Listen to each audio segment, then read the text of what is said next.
The science of sound, exploring how we hear.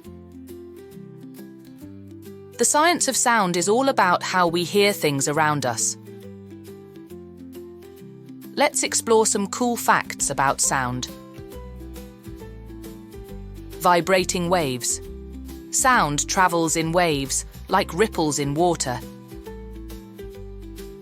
When something makes a noise, it sends vibrations through the air to our ears.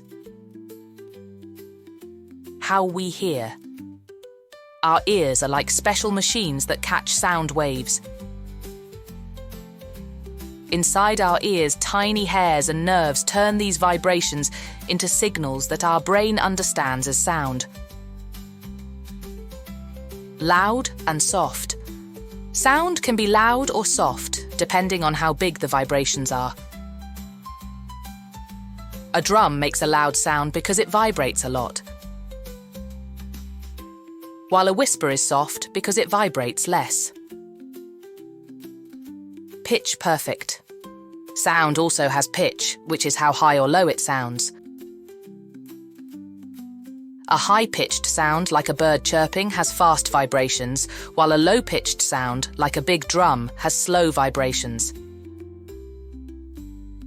By understanding the science of sound, we can appreciate the music, voices, and noises all around us.